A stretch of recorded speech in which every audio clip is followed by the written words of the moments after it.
o universo. Em todo o seu espaço e tempo, sua matéria e energia, governado por leis e constantes físicas cuja origem permanece um mistério para os cientistas. Revela-se diante de nossos olhos com beleza magistral, enigmas intrigantes e sofisticado conhecimento. Descobrir a natureza e a dinâmica das interações no espaço é uma tarefa complexa e intrigante, que nos desafia a ir muito além de nós mesmos, além da nossa lógica, das fronteiras do nosso planeta, do conhecido e do observável.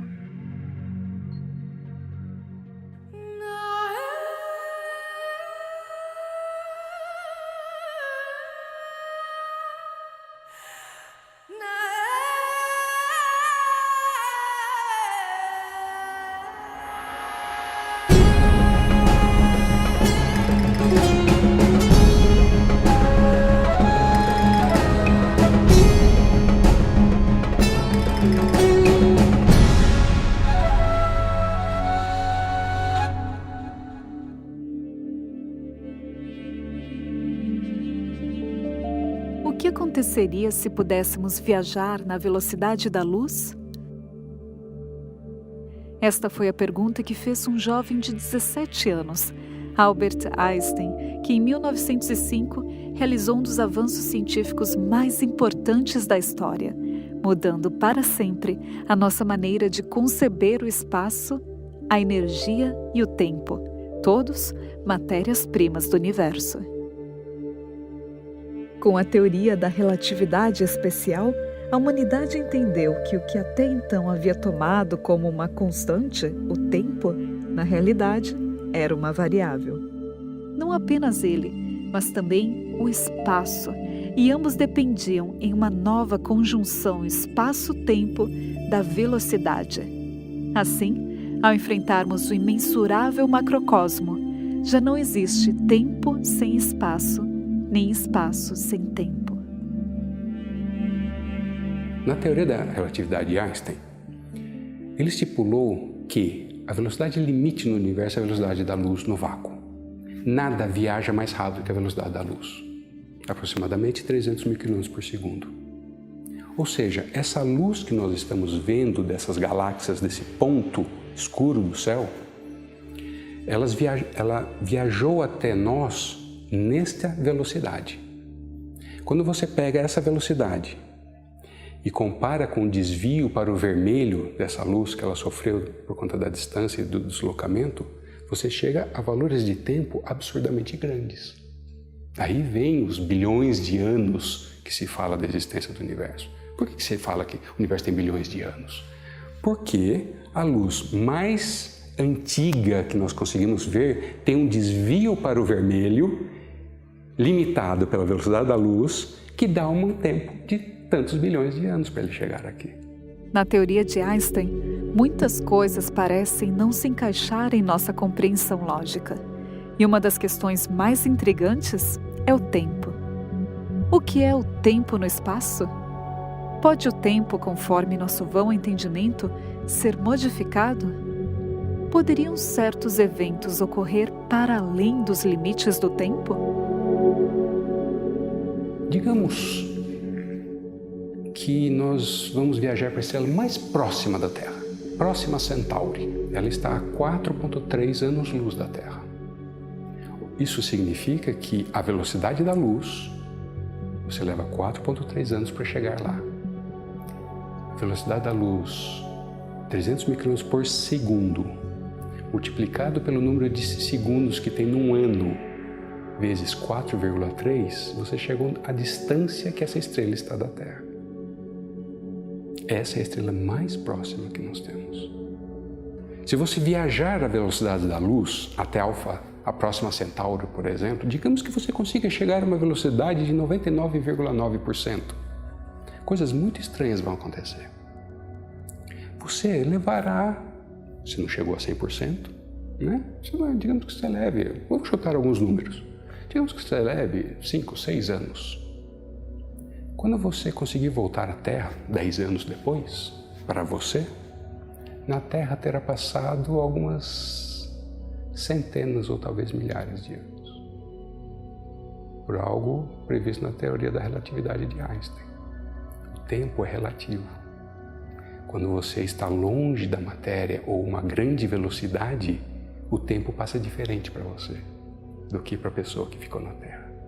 Os astronautas que viajam no antigo ano espacial, na estação espacial, sofrem esse efeito.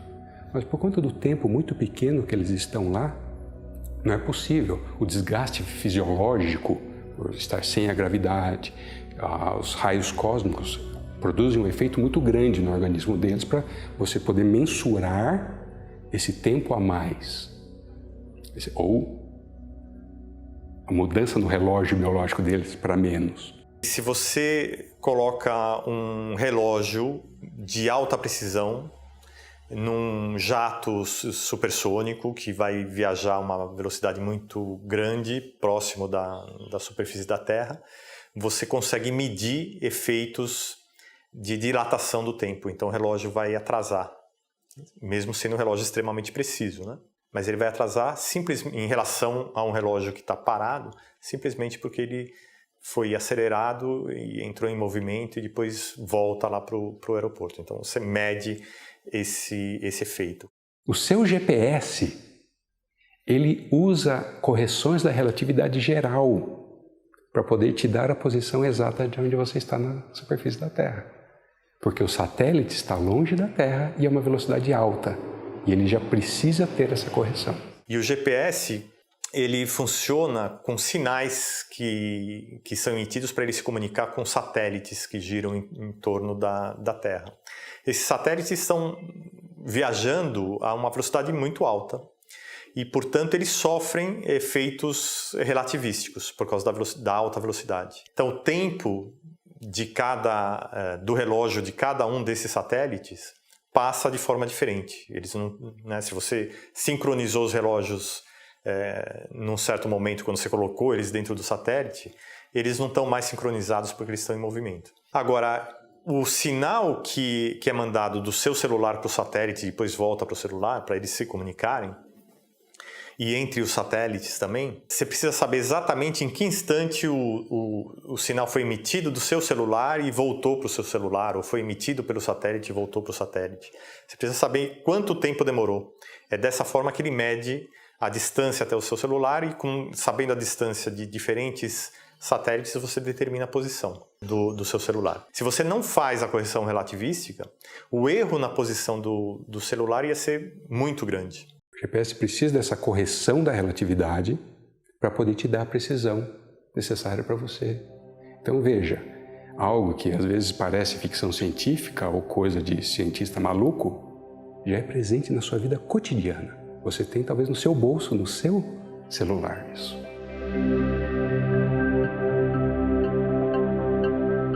Uma das 4 forças fundamentais do universo é a gravidade, que até o século XX era compreendida pela perspectiva de Galileu e Newton de que os corpos celestes exerciam uma força invisível que provocava uma atração entre eles.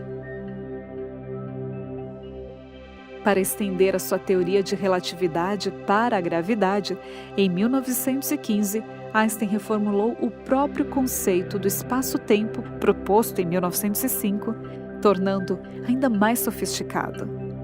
Outro aspecto importante introduzido pela teoria da relatividade geral é a ideia de que a matéria e a energia transformam o espaço-tempo, curvando-o. E a gravidade nada mais é que o reflexo desta curvatura. A humanidade tem se beneficiado muito do estudo da geometria. Um dos grandes contribuidores da antiguidade para organizar o que se sabia sobre geometria foi Euclides. E ele tentou resumir toda a geometria a 5 postulados.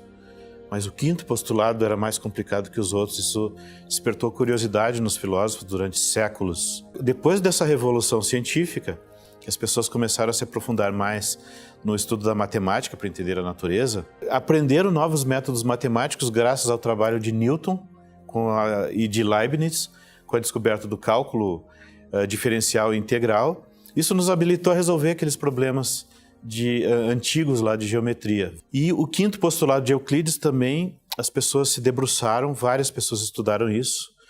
Uma delas foi Gauss, um dos maiores matemáticos de todos os tempos. E eles descobriram que o quinto postulado ele é diferente dos outros. Ele poderia ser retirado do grupo, do conjunto de postulados. Nós ainda teríamos geometria, mas uma geometria muito mais ampla, que permite muitas outras possibilidades, inclusive espaços curvos. Gauss estudou essas coisas. Teve um aluno dele também, orientando, que resolveu achar uma forma matemática mais elegante, mais concisa de descrever essas coisas, esses tipos de espaços que estavam vindo à tona. Esse aluno foi Riemann. O Riemann desenvolveu os conceitos matemáticos básicos para a gente lidar axiomaticamente e praticamente com esses espaços.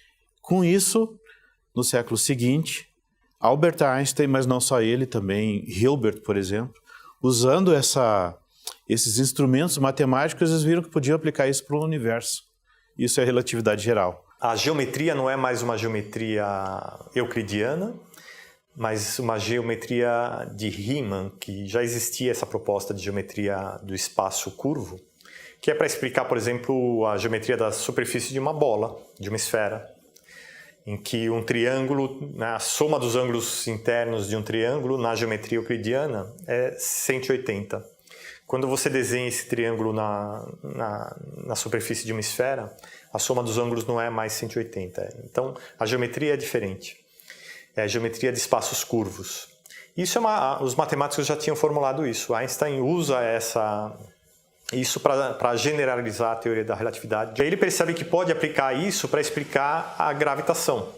So Einstein described gravity as being the curvature of space-time. He said that massive objects create curvature in space, they create a dimple in space, and that other objects react to that curvature as if they felt a force of attraction.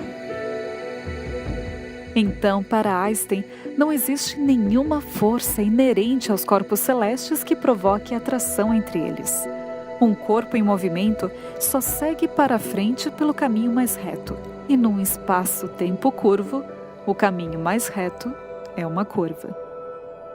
Quando o artigo As Equações de Campo da Gravitação de Einstein foi apresentado na Academia Prussiana de Ciências, a gravidade deixou de ser vista como uma força de atração entre os corpos e passou a ser compreendida como uma consequência da deformação do espaço-tempo provocada pela massa dos objetos.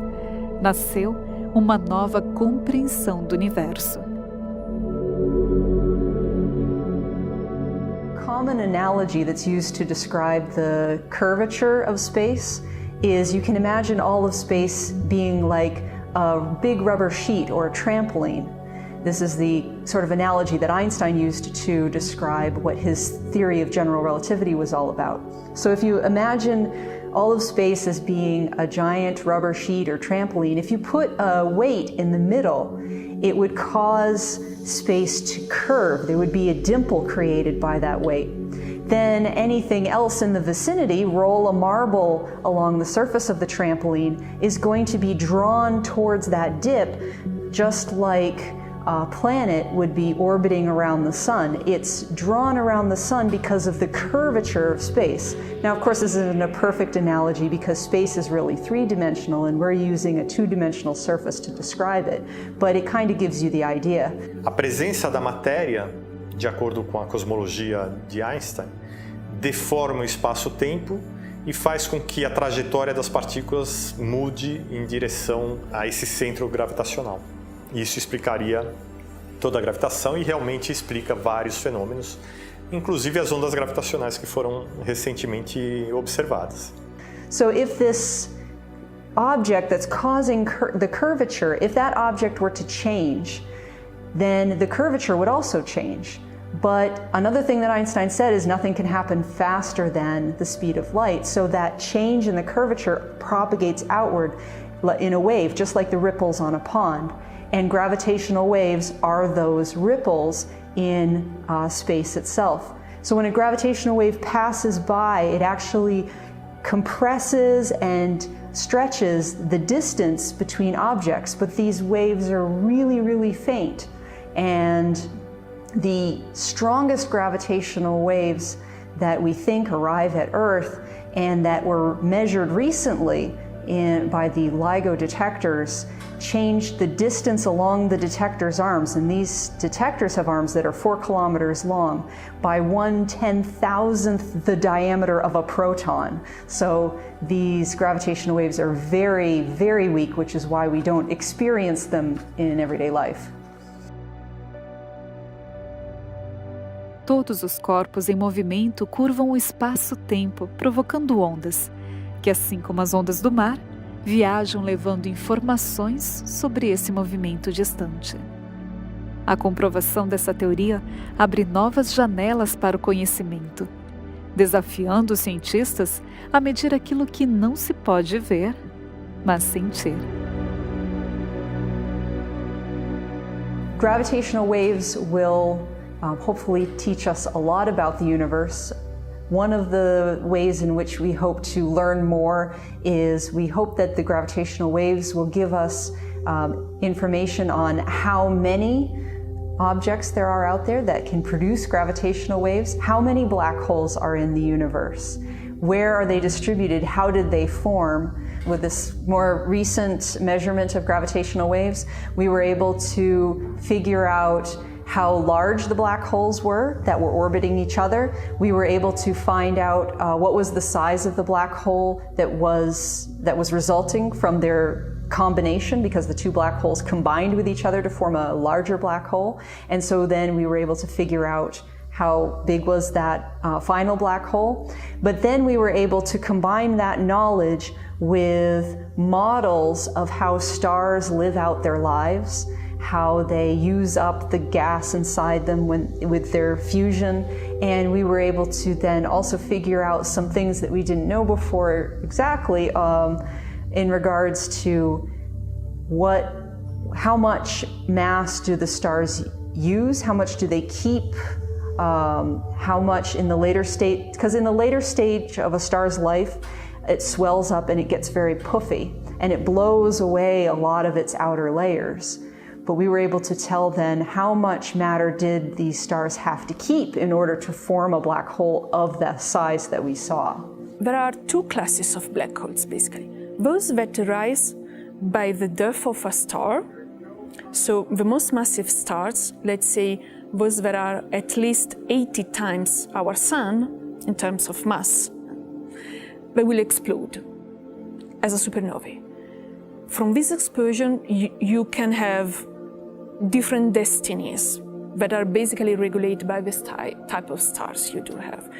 You can destroy everything, leaving a cloud of gas.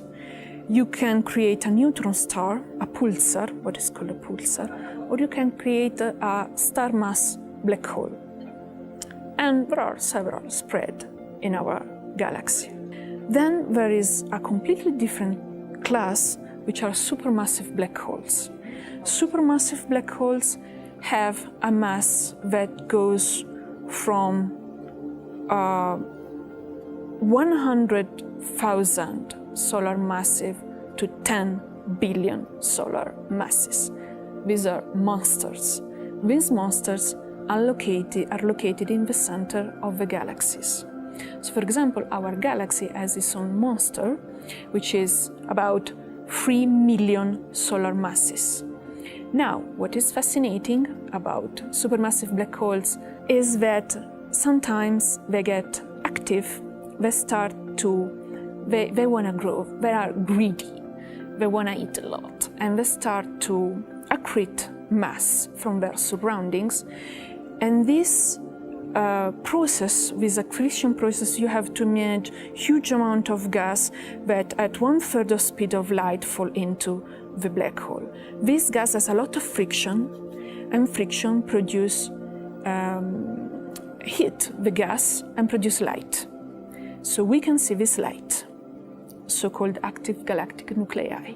Normally we know black holes are there because we see things around the black holes. We see matter falling into the black holes, or we see stars that are orbiting around the black hole, and we know that something really big and really dense is where the stars are. But this is the first time that we've seen something from the black holes themselves. So this is the first time we directly measured black holes, or the effects that black holes have.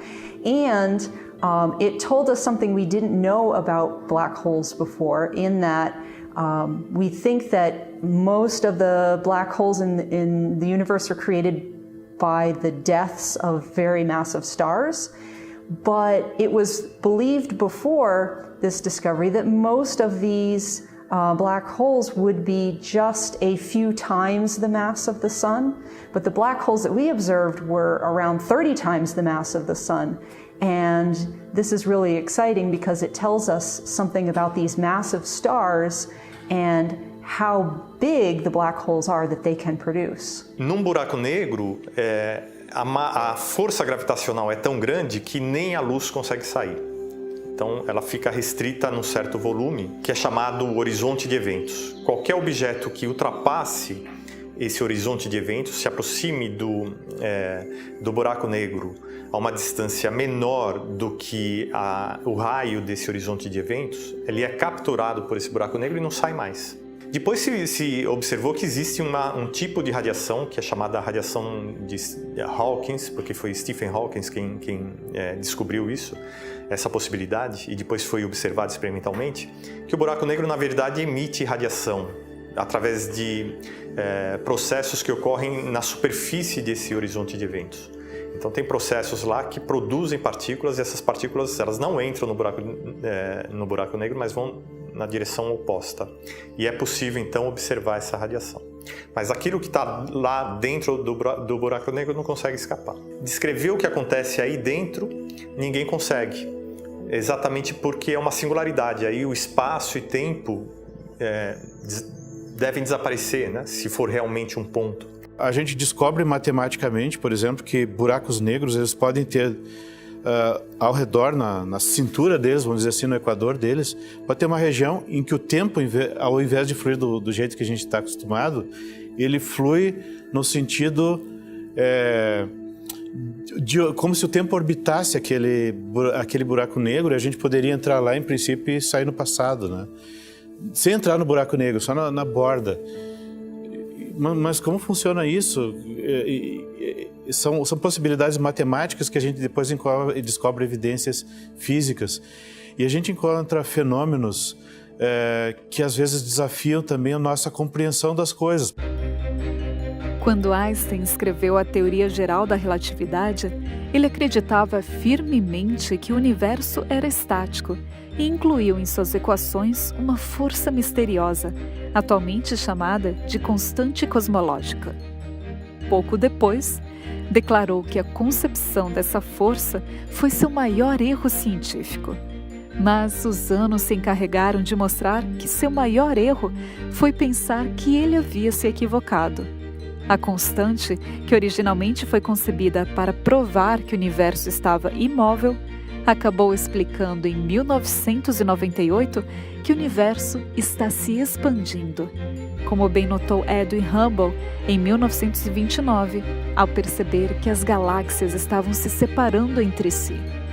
Hoje, sabemos não apenas que o universo está se expandindo, mas também que a velocidade dessa expansão nem sempre foi constante.